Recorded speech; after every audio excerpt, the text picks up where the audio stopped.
What's going on, world? It's yours truly, Mazi Mutafa, Executive Director of Words, Beats, and Life. And I'm here for day one of the Alternative Winter Break. This is our second year doing this, focused on the media arts. And the whole idea of this series is to talk to young people and the young at heart about careers in the media arts. So we'll be interviewing illustrators, publishers, authors, podcasters, DJs, etc., all kinds of things. And so we're going to be starting today with our very own director of poetry, Patrick Washington, and the kind of amazing team that he's assembled, at least part of that team, for a project that he's working on now that he's retired. What's going on, Patrick? Yeah, we're going to be kicking this retirement story for a while now, I tell you. It is a journey. I'm doing well. And who have you brought with you today, Patrick?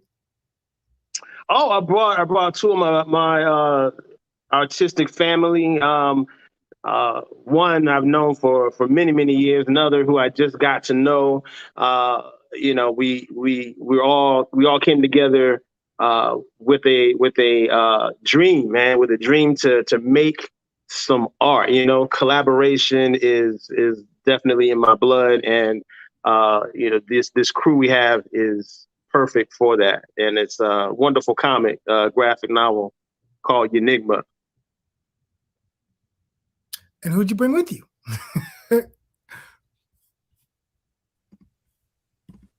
Word. Can you hear me? Yeah. I can hear you. Yes, sir. So you brought Bob? Yes. There's the crew. What's going on, gentlemen? Hey, how are you? Glad to be here, Mazi, and thanks for having us. No doubt. Bobby? Yes. So, yes. In full transparency, this is the second year doing this, but this is the largest group I've interviewed, because usually I'm talking to individuals about how it is they did the thing that they do. But this should be interesting, talking to you all about not just how you individually got to this place, but how you're working collaboratively. I'm going to ask questions, and nobody has to answer all of them. But I'm curious. I think that one of the most important things for a young person is to recognize that they didn't come from no place. So I'm curious for each of you, how far back are each of you aware of your family's history? Like, how far back can you trace your lineage? Oh, well, I'll start off, man. On my mother's side, I can go as far back as the 1800s. I believe, I have my family that we went through some records and located a couple, Jack and Mariah Summerall, who they were not fresh off the boat. They actually, their parents were, but we don't know anything about their parents. But we do know that Jack and Mariah were paired, and they apparently their parents came from the Caribbean. So that's as far back as I can go. Okay, I can say that I'm actually closer with my mother's family. Those aunts and uncles are the ones I'm around more, but I know the lineage more on my father's side. So I can go back as far as like my great grandparents. And I do know that some of them were, my great grandfather was of Italian descent. So I can go that far back. That's what's up. How about you, Bobby?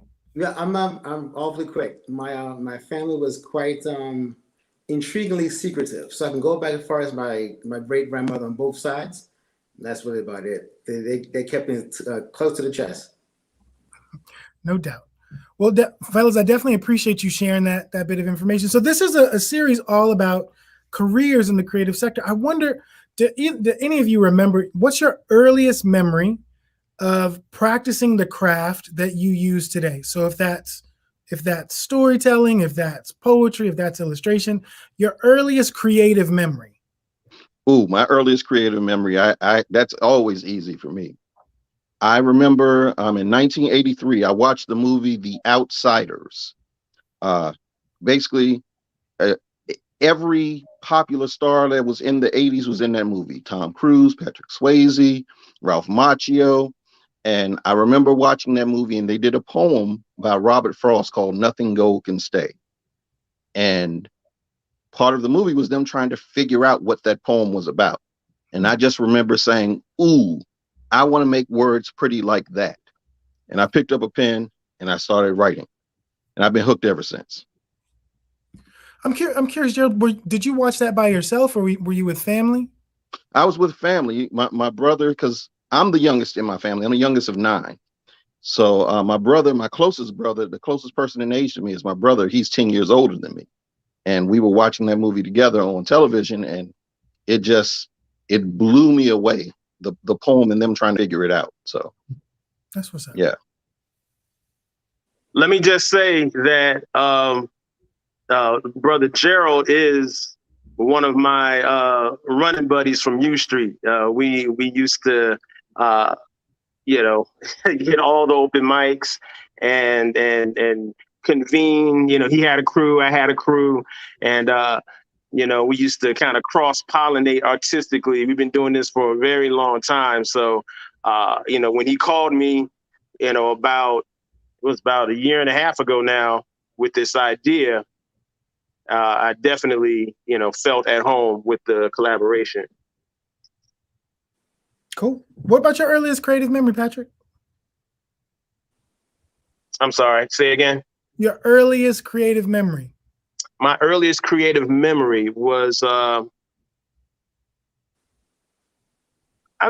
man, writing poems for girls, man. Come on.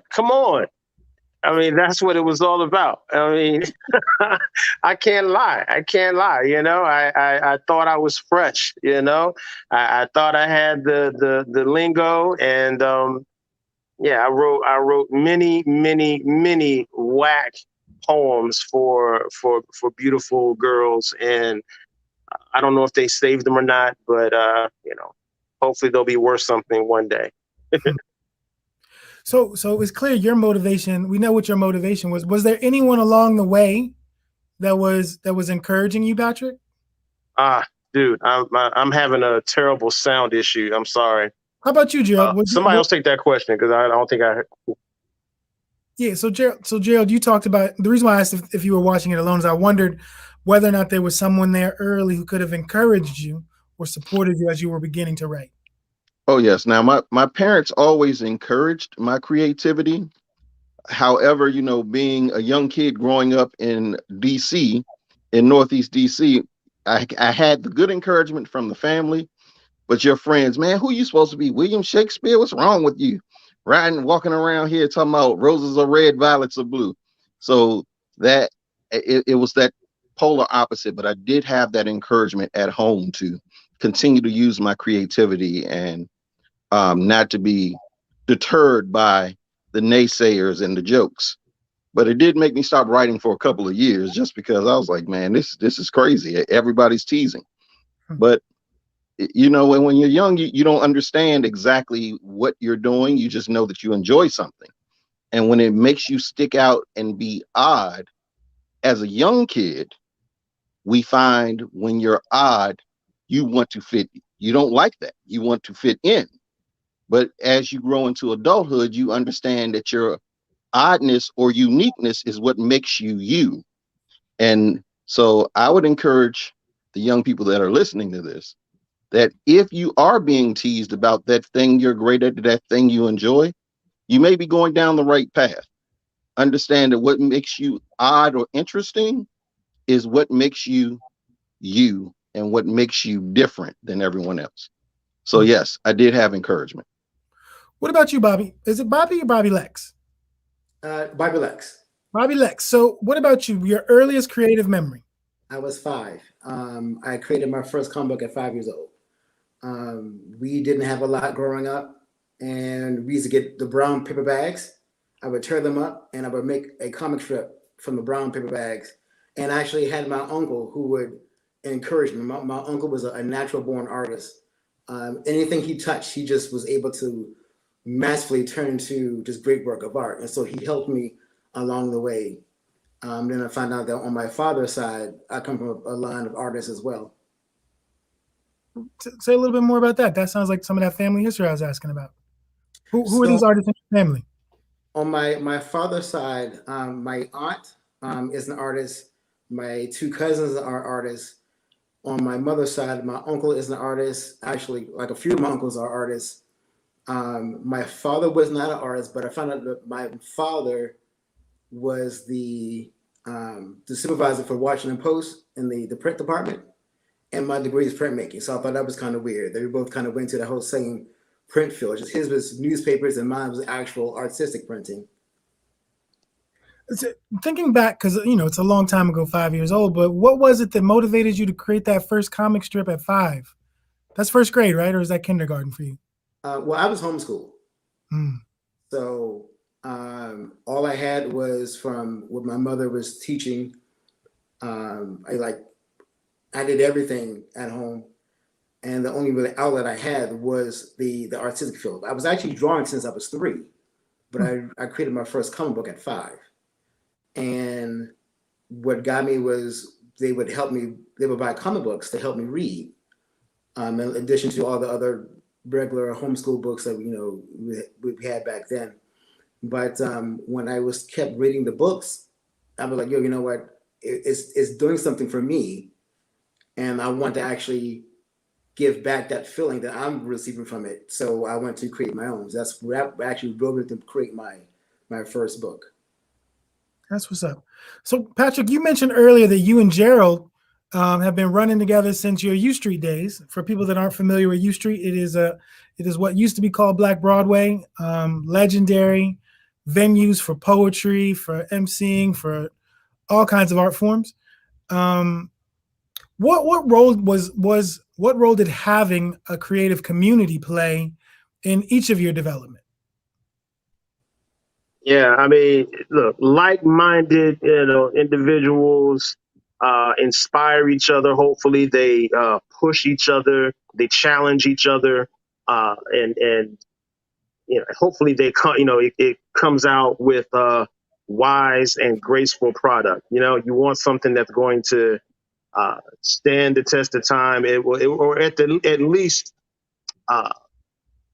adequately express whatever you're trying to convey. If you're trying to capture the moment, capture an emotion, or just tell a story, it's always dope when you have a partner, somebody to help. That's been my experience.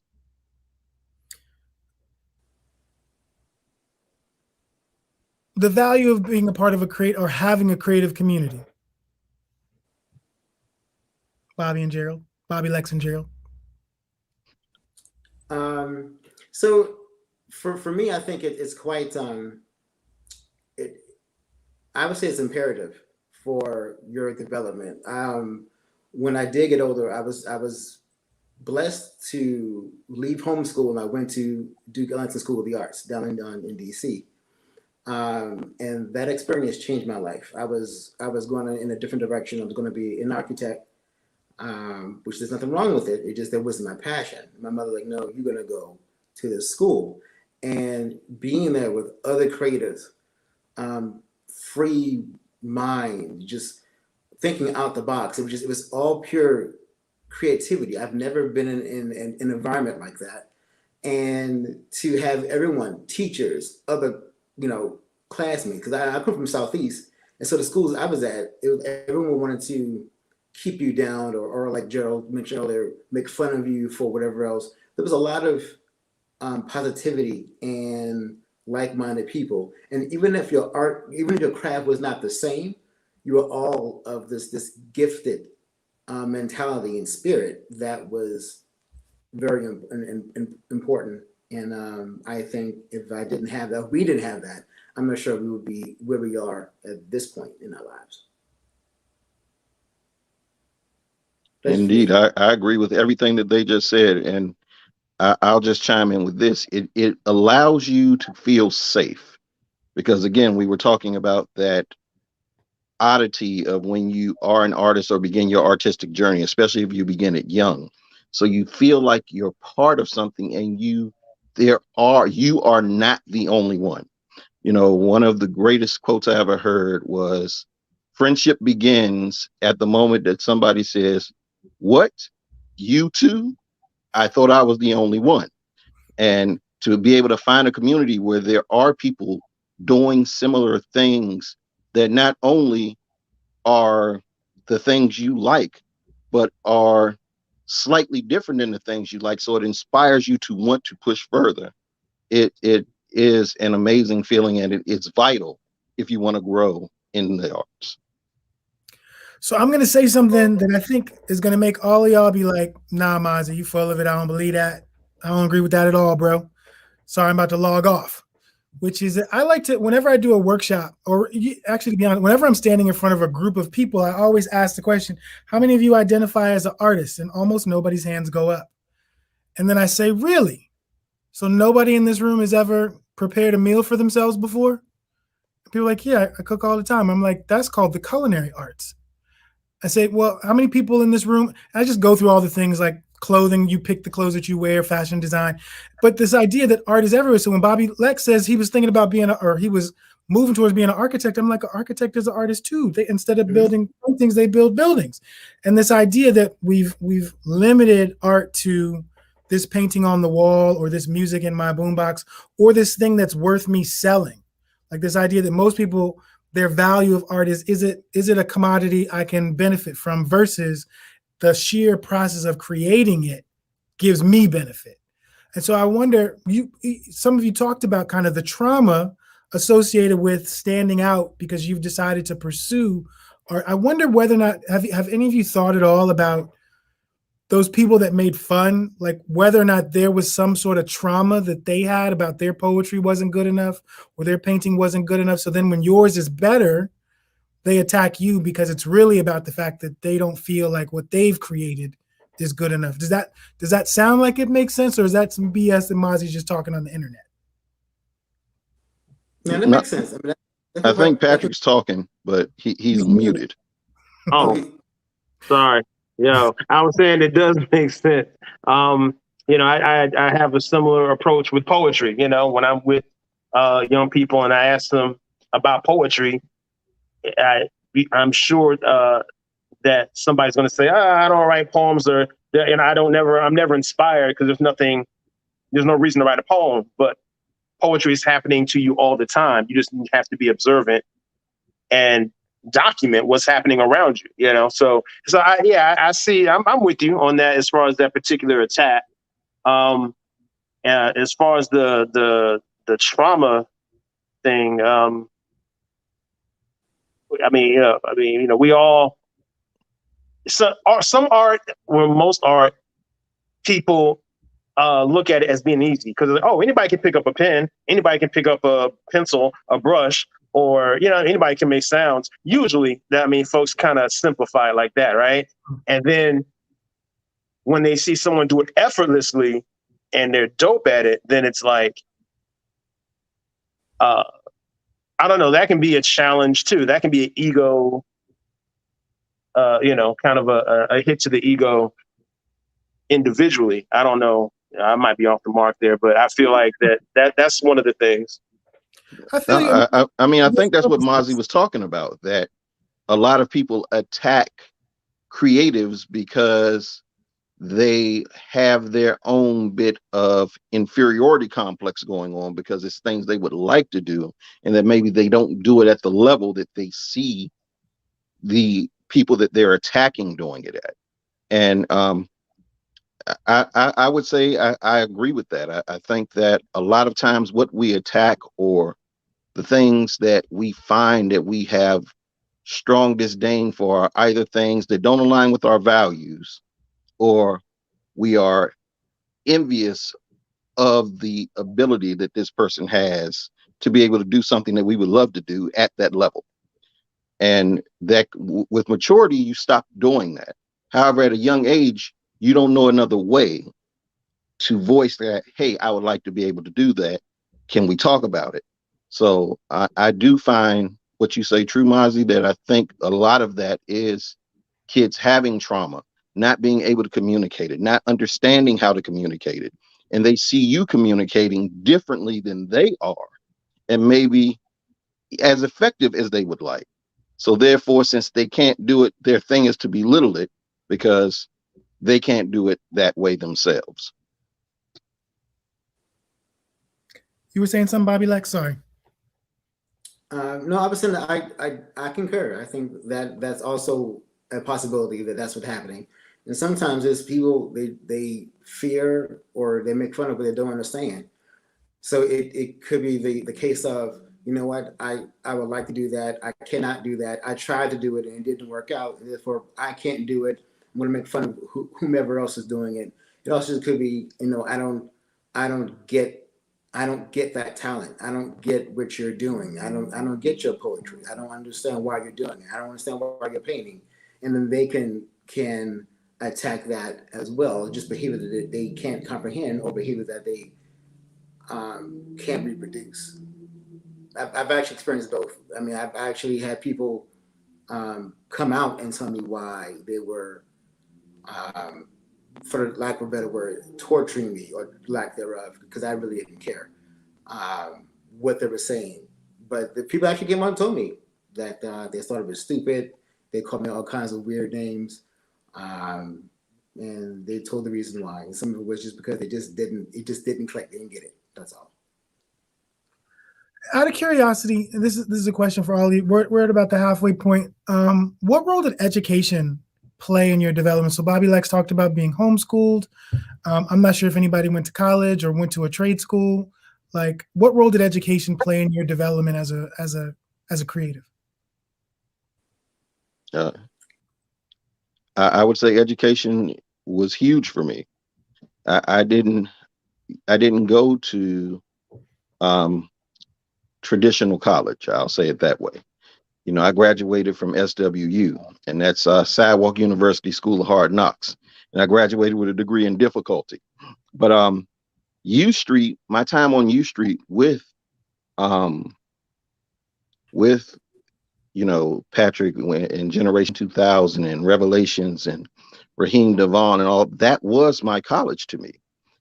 You know, I learned my art not only by studying the past, because you can't go forward or reinvent or innovate if you don't understand the past. So I read books on poetry extensively, but getting to see it perform the spoken word, you know, provided me another opportunity, because education is subjective. You can learn anywhere if you choose to learn from the situation.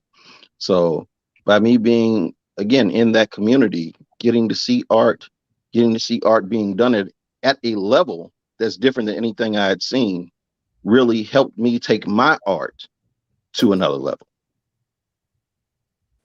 Yeah. I mean, yeah, you pretty much said everything I was going to say. Yeah, you know, with regards to U Street, you know, I got a 2-year degree from Prince George's Community College, and I remember sitting in class, I remember wanting to be thinking I wanted to be an engineer like my father. It was like, oh, I'm gonna do what my dad does. So all of the art classes, I was crushing. And then when it came time for like math, you know, and anything numbers related, I was failing horribly. So like it became evident to me where my aptitude, you know what I mean, what I had where my heart was. And then once I made it out to U Street, you know, sitting at the feet of the elders, you know, that was a big thing too. You know, Ascari, Gaston Neal, Abiodun, you know, from the Last Poets, like people like that are ones who definitely, you know, paved the way. And you got to listen. You know, it requires a lot of listening and, you know, taking to heart what's being said. I'm curious, was it your families or were there adults in your high schools that gave you the confidence to be able to go out and say, I'm not going to go the college route and follow a path that's been set before me. I'm going to carve my own path. Were there adults in your lives who were encouraging your artistry and your own will to kind of forge your own paths?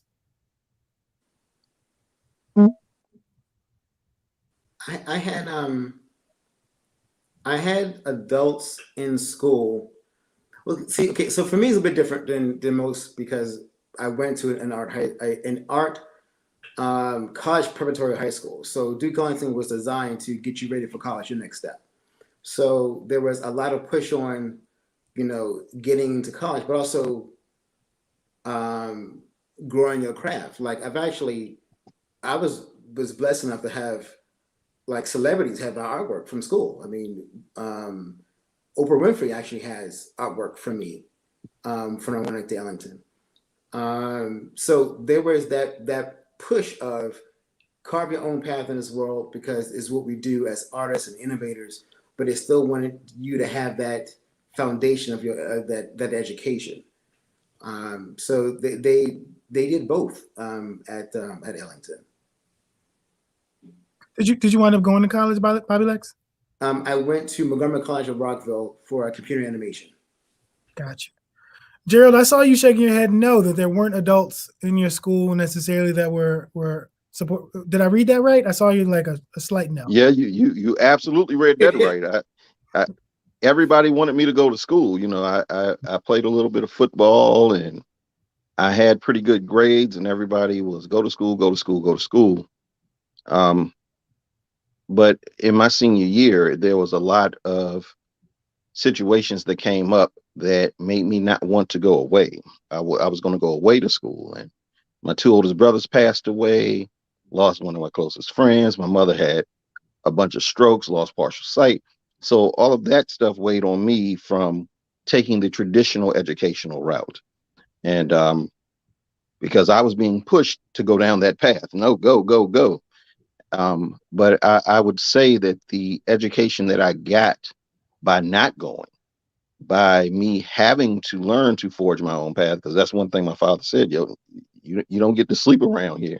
If I get up, you get up. Everybody get up. Everybody getting out of this house. No grown man sitting in the house. You grown now.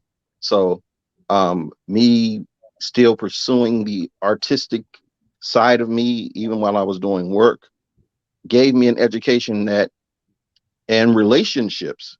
That's the biggest thing I think college gives you is relationships. It gave me relationships that lasted a lifetime, that has allowed me to create a life that very few of my friends, even that graduated college with PhDs, have.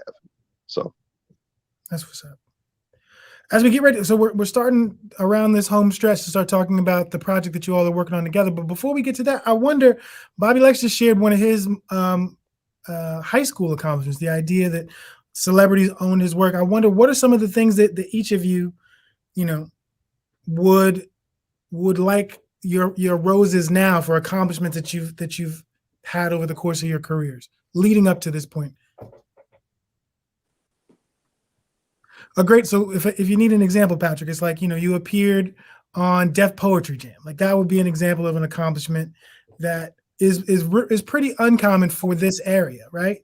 So things that you've accomplished that you feel like maybe people don't know or should know. Yeah, I mean, I try not to. I always tell people if you're still pumping, if you're still beating your chest over Def Poetry in 2021, you're losing. I don't like to. I don't like to talk that up, but I'd say the fact that I was commissioned to write, along with DP, to write the piece for the MLK unveiling of the monument. So that we got to collaborate with Miri, what's her name? Miri Ben Ari, the violinist. Mm-hmm. Yeah, and that was a once in a lifetime moment. We got to meet everybody from Dan Rather to Cicely Tyson to, I hit on Mary. It was Yeah, it was a it was a terrific moment in my life. So yeah, that's mine. Before we move on, Patrick, because I feel you on the not dwelling on the past, but it is those past accomplishments that made that possibility possible, right? On some levels, it Yeah. was the people saw you and knew. So like you're right. I'm not talking about the things I did at the University of Maryland 20 years later, but I give 100% credit to that experience for preparing me for all those things that came afterwards. And so, um, before Bobby-Lexx or Gerald answer this question, do you feel like there's something special happening right now in this moment for poets? I'd say yeah. Poets are being given a platform, that they previously weren't, I'm seeing opportunities like blossoming, for poets in the literary field, musically. Several actual poets are now up for Grammys.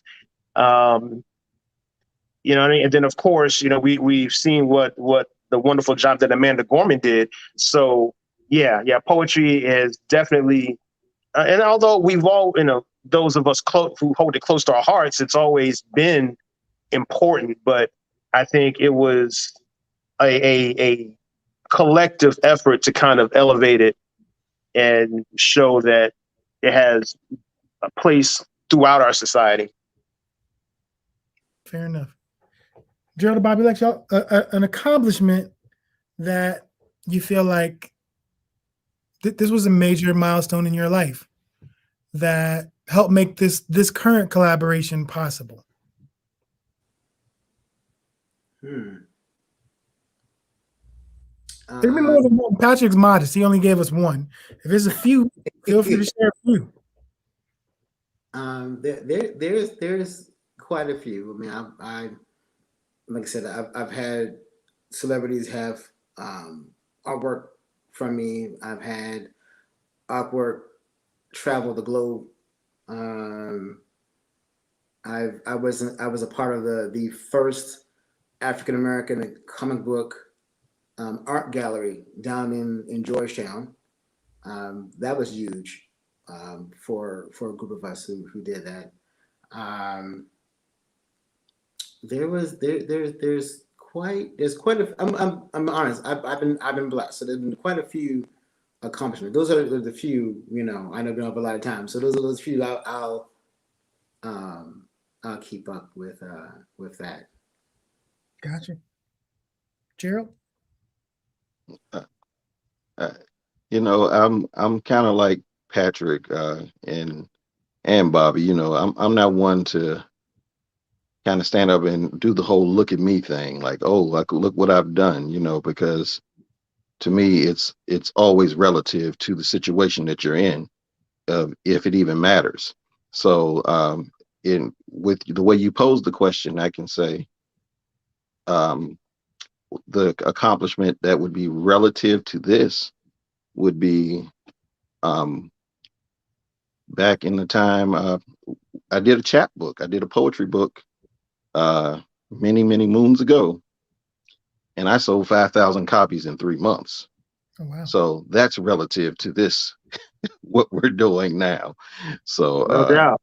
Yeah, I would say that's relative. So that's an accomplishment, because most people don't even sell 200 copies. So to sell 5,000 was pretty good.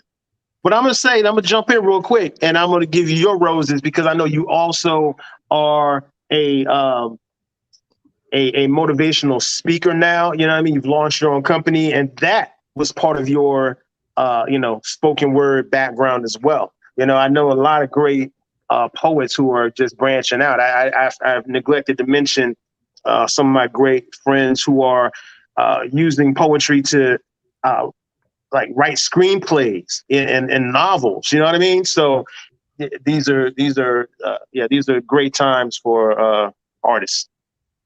No doubt. Well, why don't we go and we can transition to this current project? I'm not sure who would like to talk about kind of the beginnings, like where the idea came from. So that's Gerald. Okay. So where the idea came from, why did you chose each other to be collaborators, and kind of what the future holds? Okay, I guess I'll take that one. um, the idea kind of came because a good friend of mine who works in the entertainment industry had reached out and said that a a pretty big company in this space is looking for new IP, and he said, man, like we really need to write some stories. And I'm thinking he's talking about Black people in general, like African Americans. And I was like, yeah, we do. We need to write. We need to write something. Like we need more good stories. And he says, no, I mean, we need to write something. I need you to write something. I said, a graphic novel? I was like, dude, I don't do comics. I don't know anything about comics. I was like, I know I like them. I know I've read them. But then he hit me with my own quote and he said, excuses build bridges to nowhere. He said, you build teams for a living, get it done. Okay. So I'm starting from ground zero there. And so I started thinking about all the people I knew that are great writers. And the first phone call I made was to Patrick Washington. I said, hey, man, I know you like comics and stuff. And we told him about the idea I had for the project and if he would be part of it. And he graciously said yes. And we started down that path. And then since I don't know artists and since I can't draw a straight line, I know I need an artist. So I can't even draw one with a ruler. That's how bad I am.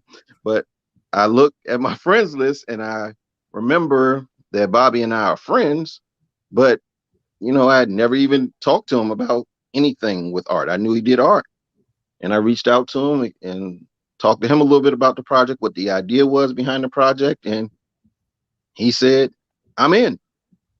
And we began going down this path. So now we've assembled a writing team, a whole creative team to help bring this story of Enigma, Trust the Pain to life. So it's been a journey, and all of this has happened within the last year, mind you. This all started earlier this year. This has not been very long been put together. We started probably all in like February or March, really starting to work on this project. We've already released a preview, and episode 1 will be coming soon. So Patrick, you get tapped to become the first writer, or one of the first writers. Yeah. It was it came at the perfect time because, as you know, I was transitioning, and it was pandemic. You know what I mean? It was definitely pandemic time, so I wasn't running wild in the streets anyway. So it was like, I had lots of free time. You know what I mean? So it was a perfect storm, so to speak, and it gave me, it allowed me to do something I've always wanted to do. Definitely. I've always wanted to do. My brother and I are comic book, geeks, and we always we've been making comics amongst ourselves since we were kids. So, he and my brother, my younger brother, he's a artist. He pencils and we used to write. We used to make comics about talking wolf people and stuff. We had all these, all these crazy ideas and schemes. So after Gerald came to me, then the next call I made was to my brother, and I said, "Yo, this is definitely a once in a lifetime opportunity. That let's do it." He jumped in, and we've been, the fun part is when we all get together, we have these creative Zooms, and we'll sit on there for hours and just dream up scenarios and kind of just come up with dilemmas, for our characters to kind of navigate their way through. It's a lot of fun, and I'm glad I got the call. And Gerald, since you brought Bobby-Lexx in, how'd you know Bobby? Because you talked about how you knew Patrick. How'd you know Bobby-Lexx? Well, we were friends on Facebook. I think through some other creative like groups and stuff that I had joined, and literally I was combing my friends list looking for artists, and I was like, "Yo, Bobby's like right here." So let me reach out to him and talk to him about the project. And fortunately, I mean, God was with me, and I reached out to him. We hadn't ever really had a long discussion ever. So I reached out to him, and he answered the messenger. And then my thing is always get people on the phone, because I'm not going to do that type of communicating through typing. So we got on the phone. It was a great conversation, and God blessed us, and we got the awesome Bobby-Lexx to be part of the project. Bobby-Lexx, what was it that was appealing to you about this project? I think this is, I know that it's not unheard of that an entirely African-American team gets together to work on a comic book, but it's not as common as it will be in the future. So what was it that was appealing? Because you talked about being a part of a show in Georgetown. What was it that was appealing about this project in particular? I think for this project, it was where this can go. When I was approached to it, I was told about the characters, some of the plots, the stories that's happening, and it all was intriguing. I love telling stories. I have quite a few books published, and I tell stories that you wouldn't expect would happen. I love the story because it is about, part of the story is an influential African American family, but it's not a story where it's not a story where just because they're African American, that's supposed to be it. They're a powerful, influential family who work hard, who build something, and the world that they live in. Our character who we follow, just the story, his abilities, the struggles he's going through. It was something that was real to me. A story that I think we should be told and should be heard. And I love the fact that where it's placed, the setting. It was a very compelling story for me. What, I would like to see this come to life. However, I can make it happen. On some levels, Gerald, you probably got to be a little bit of a spoiler to give us some of these details. So it's a family that's influential. Where are they located? Can you share any of those details, or is all that on the website that I've placed at the bottom of? Some of that's on the website, but we can share some of that stuff. They're located in Wolfson Dream City. And Mazi, you're a pretty smart guy. Wolfson Dream City. What are those? What would the shorthand be of that? Washington, D.C.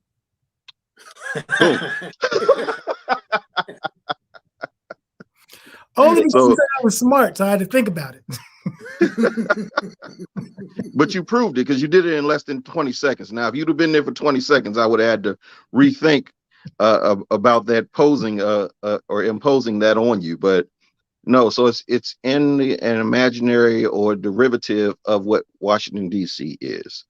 And so the story is really a coming of age, or a coming of age tale, where it's intrigue, it's mystery, it's really a tale of retribution, truthfully, set in a fictional depiction of Washington, D.C., about an influential family that will fight and struggle to not only find their place within the world, but how they help, or how a particular member of the family helps to make the Dream City a safer place. That was such a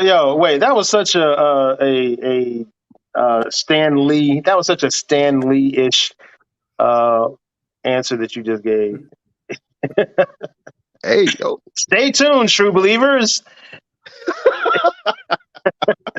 Yo, look, man, Man, look, don't make me break out my Stan Lee voice. no. But we should all live that long. But look, I think that um, I I think it's a story. Well, personally, it's several stories. First off, uh, I like the mystery factor because you can't tell. We talk about this influential family, but we don't make it clear who Enigma is. Which family member is Enigma? So that's sort of a mystery right there. Like you're not going to get that in the preview. I don't think you're going to get that uh, through most of the book until a certain point. So, and it could be any of them because the whole family is kick ass. That's the cool part. Um, they all have different personalities though, and I'm enjoying personally uncovering those layers of each individual. That's the part as a writer that I'm enjoying because I have a family full of dope people, and then we're kind of crafting this story. So that's the part I like. So Gerald, since it sounds like you're the Professor Xavier of this X-Men crew, who are the other people that are part of the creative team? You talked about pulling all these people from different places. Who are the other people that we should know about? There are several. Our writing team consists of Patrick Washington, Stephen Washington, and lovely lady Jacinta Northington. Awesome writing team. The creative team consists of Bobby-Lexx, Kale Magic Man Nuttall. I like to call him the Magic Man because he can make words. He does amazing things with word placement and titles and just his eye and his understanding of this industry. Then there's my man Lloyd Cheatham. He's our colorist, phenomenal artist out of Detroit. Then there's James Saunders, Cool Hand Luke down there in VA Beach, in Va Beach. And no, not Va Beach, Richmond. Let me correct my language. Don't kill me, James. I fixed it right away. He's down in down in the Richmond area, and that's the creative team. And we have our editorial staff and all that stuff here. We got a question from a viewer. Stick with Love Yard Cards wants to know, how can we get the comic book? Is the answer to visit that website, or is it Yes, you can go right to www.universecomics.com. The preview is available. There are only a few left. We only printed 500 of those. So once they are gone, they are gone. There will not be any more. So this is actually a collectible. And I'm aware, or at least I believe, that you all are planning to or recently did just present at one of the comic book conventions. Yes, we were at Baltimore Comic-Con. Yeah, that was my first. That was my first Comic-Con. That was a lot of fun. Yeah, this dude show up wearing the whole Enigma outfit. Oh, I was like, wow, we are really doing this. Yes. Baltimore was a lot of fun. It was the first Comic-Con at Universe, or heck, I had tabled. We tabled it as a team. So Bobby's more well known on the scene than any of us are. So I think it was just a day at the office for him. But it was it was interesting. It was fun getting to meet people that are actually fans of the work before the work had even been released. People came from everywhere. We had people come from different parts of the country to come pick up copies of this book. So it was pretty amazing for me. Bobby, what say you? Because you've been kind of quiet over there. I just been listening, taking it in. It was so Baltimore's like my home show. I do it every year. And it was honestly, it was great. It was a really good turnout. I love meeting old fans and then getting new fans. I do try and connect with my fans on social media, just throughout the year, just talk to them. And I encourage people like, what, hey, just shoot me a DM, say, hey, what's up? Whatever else. So I actually had people following from con to con, and we had a lot of support and a lot of love with the preview launch. So it was an amazing experience. You know, as we get ready to wrap up, I'm not sure if any of you have seen the new documentary about Sesame Street, and I know it doesn't feel like it's related, but there was just the formation process and things that they had, like budget. Like when they started, they got $5 million to start, which according to today's money is like $50 million to start. And one of the things that they did to be able to encourage people to want to invest in them was to identify their audience. Who were they creating it for? Which, I'll be honest, was a total surprise to me that they had as their key demographic African-American children in cities, because they felt like they wanted to impact the education gap that particularly African-American kids were experiencing beginning as early as first grade. But what was interesting is they created this thing for specifically targeting Black children that the whole country wound up loving. In some ways, it's a kind of, you could say it's serendipitous, or you could say it's kind of universal design, this idea that you create something for a niche, but it's useful for everybody. When you look back at this preview and the kind of trajectory that you're on with this amazing team that you've assembled, when you look back, let's say 10 years from now, what are the things that you're going to hope to have accomplished with this publication? And it doesn't have to be education. It doesn't have to be really deep. It could just be, occupying space. But like, what's the thing that's driving you to bring all these amazing people together? Yeah. Gerald. Okay, was that was to me? Yeah, that was to you, because it's, okay. I gotta go to the person that's driving this. Okay, well, I would say that one of the major things that's driving this for me, and what I feel that we as Universe would like to impact, is that independence can create work that is just as powerful or even more powerful than that of what mainstream has created. Because what we have come to expect in the comic community, if it doesn't have the Marvel flag or the DC flag, people kind of poo-poo it, right? But I would like people to see that if you have a clear vision of what you want and whom you want to impact, like I want to impact readers that are our age, that are adults. I mean, heck, it's a graphic novel, so kids aren't exactly going to pick this book up. So, but to show adults that it's okay to dream, and that there are heroes that reside in all of us, and that we have the possibility to create whatever it is we see fit. And if we're able to bring Enigma to life from just out of thin air and create a story that resonates within our community because it's relatable, then I will feel we have done something tremendous. As one of the contributing writers, Patrick, what are you hoping when you look back at this a decade from now? What are you hoping that your involvement will have done? I just want to tell a great story. I'm all about telling a great story, but I like for people to see themselves as well.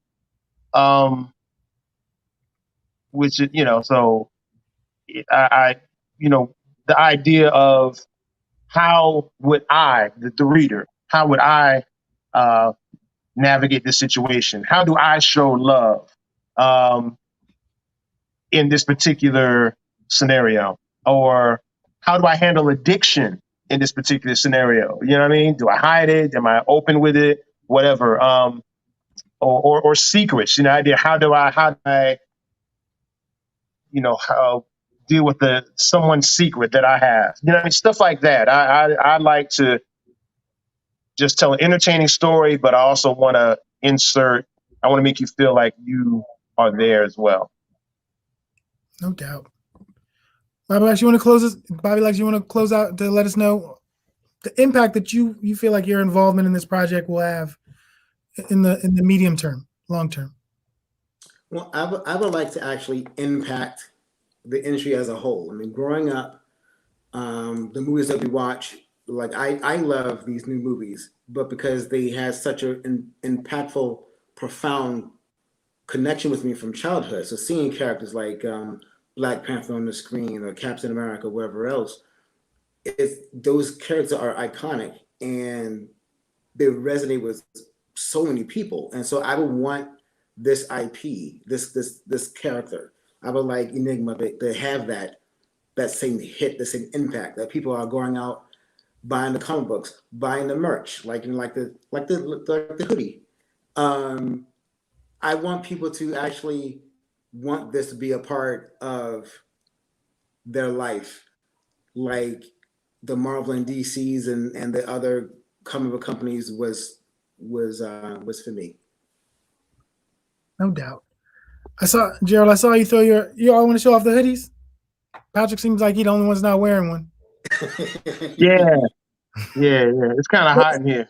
It's laundry day. We get it. So, fellas, I want to thank you all for joining me. Do you all want to give out socials? I know I'm throwing up the website. If anybody wants to reach out to you all individually, should they do that through the website or should they reach out to you through socials? Universe is a great place to find me, but if you want to find me anywhere else in the space we like to call cyber, you can just look me up, Gerald Dubose, GeraldDubose. No I am he, Dubose. You can find me on LinkedIn, Facebook, everything under that, Gerald Dubose. Yeah, I'm simple. Bobby-Lexx everywhere for me. Bobby-Lexx. Yeah, and you know the name, Patrick Washington. That's it. Period. Well, actually, you can do Black Picasso. Black Picasso at Gmail. I'm the only one. I was the first one. I got it in 1902. All right, fellas. Thanks so much for kicking us off on a Sunday. I know it was tough. We had a few folks tune in and a few folks ask questions. I want to thank you all for sharing your time. This is day one of the alternative winter break. I'm Mazi Mutafa. Tomorrow, we're going to be here with DJ Heat, talking about the work she's doing on social media, DJing, and all that good stuff. This is about having people who are doing what it is that they love share how it is that they were able to do it. Maybe to inspire you to do the same. Hopefully, you can tune in tomorrow. If not, catch us in the archive. All right? I'm Mazi Mutafa. That was Patrick Washington, Bobby-Lexx, and Gerald Dubose. And I'm just trying to show a commercial to close out. We're doing all this to try to encourage students to enroll in our academy. Starts back up on January the 10th. Let me go and let our deputy director talk about that.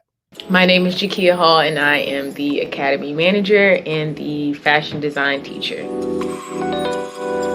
I've always been creative on my own, but being able to actually express it through a medium and being able to showcase to others the type of creativity I had probably helped me in the best way in terms of confidence. I've always been passionate about keeping the youth in the arts. It wasn't really an outlet when I was younger. Being able to showcase that to younger students who at a time may not have someone that is telling them that being an artist is a real career, and also being a Black woman, of course. Being able to be that figure for them and let them know that if I can do it, you can do it, if not better. That's why I'm at Words, Beats, and Life. Enroll in my fashion design class today at wblinc.org/academy.